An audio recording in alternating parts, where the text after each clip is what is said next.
বিসমিল্লাহির রহমানির রহিম। আজকে আমরা a plus B whole square এটা যে কিভাবে আসে সেটা জ্যামিতিক ভাবে দেখব।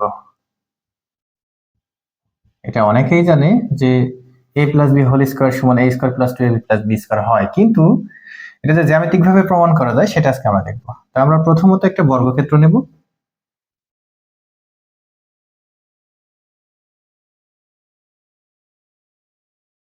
একটা বর্গক্ষেত্র নিলাম।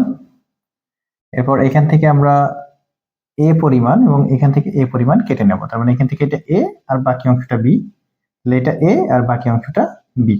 এখন এটাকে আমরা এভাবে যোগ করে নেব। তাহলে আমরা বিপরীত বাহুর মানগুলো এখন আমরা একটু বসায় দিই।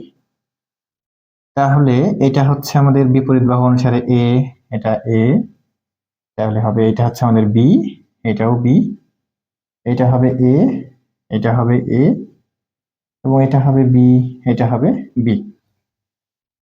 তাহলে এটা একটা ছোট্ট বর্গক্ষেত্র।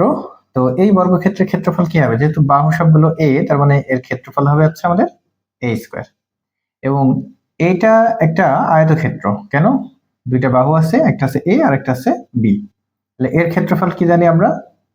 ab, অর্থাৎ দৈর্ঘ্য গুণ প্রস্থ। আবার এই ক্ষেত্রেও এটা একটা কি আছে? আয়তক্ষেত্র আছে। তাহলে এই আয়তক্ষেত্রের ক্ষেত্রফল কি হবে? ab, কিন্তু এটা একটা বর্গক্ষেত্র। বর্গক্ষেত্রটার ক্ষেত্রফল কি হবে? b square. এখন ফাইনালি আমরা যদি লিখতে চাই তাহলে এটা একটা বর্গক্ষেত্র, তাহলে সেই বর্গক্ষেত্রের বাহুটা আসলে কি? এই বর্গক্ষেত্রের বাহু হচ্ছে a প্লাস b। তো a প্লাস b অনুসারে এর ক্ষেত্রফল কি হবে? a plus b whole square.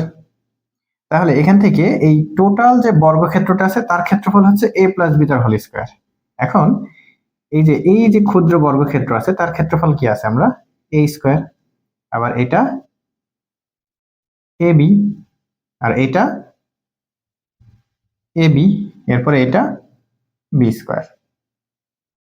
এখন যদি আমরা এটাকে যোগ করে ফেলি তাহলে হবে আমাদের a square plus 2ab plus b square. তাহলে আমরা কিন্তু বুঝতে পারলাম যে জ্যামিতিক ভাবে এটাকে প্রমাণ করা যায়। এতদিন আমরা মুখস্থ করেছি, কিন্তু আজকে থেকে এটা মুখস্থ করব না।